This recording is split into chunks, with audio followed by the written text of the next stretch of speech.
Hi everyone, it's Fjordström. This week I upgraded from an iPhone 11 to an iPhone 14 Pro, and in my opinion it's really a big upgrade. The 120Hz OLED display with a higher resolution is very noticeable, as well as the thinner bezels, MagSafe support, and of course the dynamic island.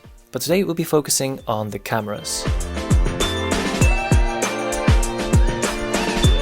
Are you also considering an upgrade from an iPhone 11 to an iPhone 14 Pro, or doubting which phone to buy in 2022?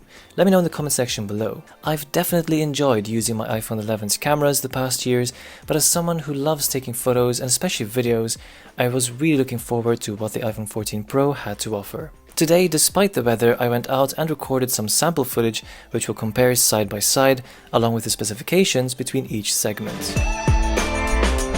Let's start with the main camera. The iPhone 14 Pro now has a 48 megapixel camera with an f1.78 aperture, an improved second generation sensor shift optical image stabilization, and 100% focus pixels, which should help with sharper images. Good to know is that by default the camera takes 12 megapixel photos instead of 48, binding pixels together from the 48 megapixel camera. If you want, you can turn on full 48 megapixel shots by turning on ProRAW. Just keep in mind that the size of those pictures can be really large, like this one at over 100 megabytes. The iPhone 11 has a 12 megapixel main camera with an f1.8 aperture, auto image stabilization, and 100% focus pixels. If you compare some pictures side by side, both cameras are good.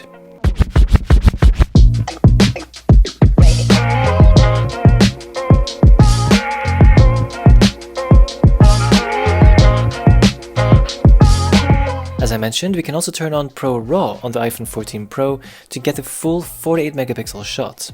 Let's compare. Here is ProRAW turned off, and now turned on.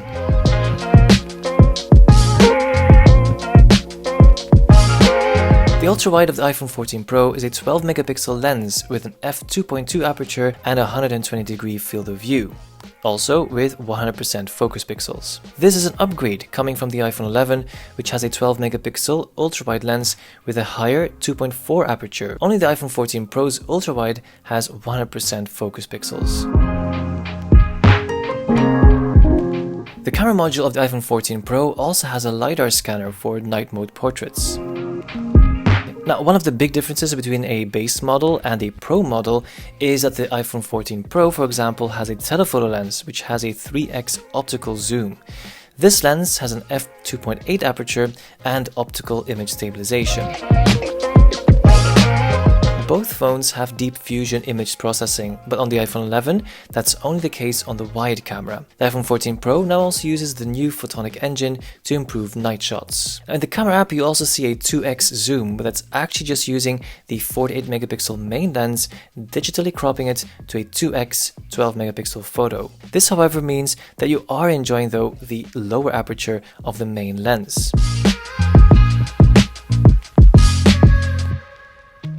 In the dynamic island of the iPhone 14 Pro, you'll find a front-facing 12 megapixel camera with an aperture of f1.9 and for the first time autofocus, which is good news if you love using that front-facing camera, taking sharp, focused selfies.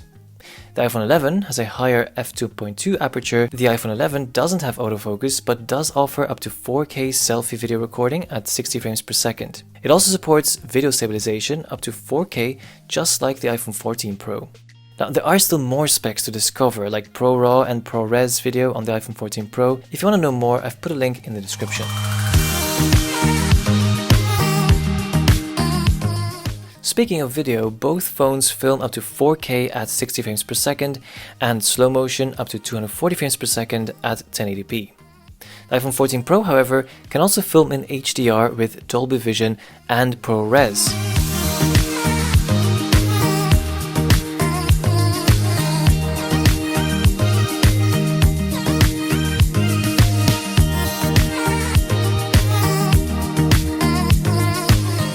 I'm so glad that I can now zoom in while filming without losing quality from 0.5x to 3x. I can also use digital zoom up to 9x, while the iPhone 11 can only go up to 3x digital zoom, which is logical as it doesn't have a telephoto lens.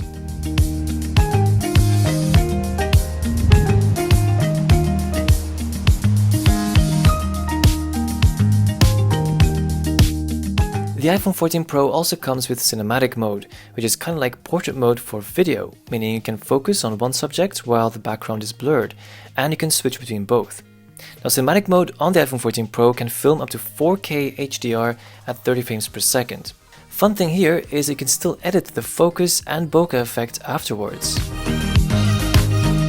A brand new feature that comes with iPhone 14 Pro is Action Mode, which films up to 2.8K at 60 frames per second and offers extra stabilization, almost eliminating the need of a gimbal.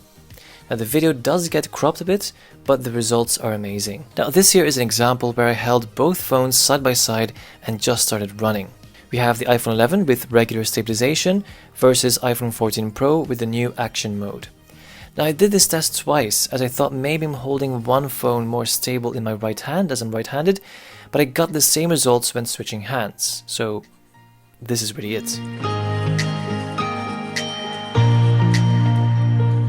Just in case you're interested in macro photography, the iPhone 14 Pro also supports it.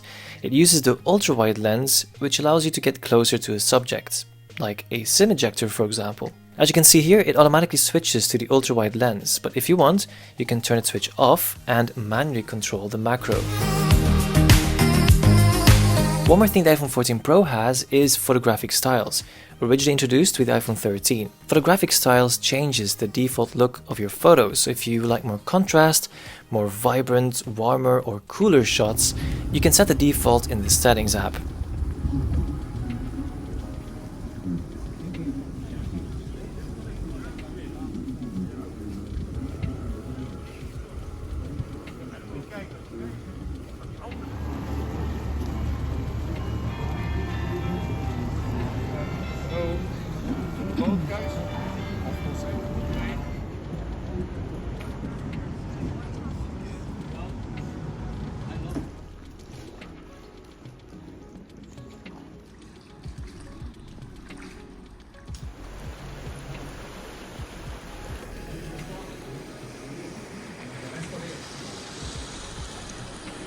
So this was my side-by-side comparison between the iPhone 11 and the iPhone 14 Pro, but I must say the iPhone 11, I really loved that phone and it really takes nice pictures and videos.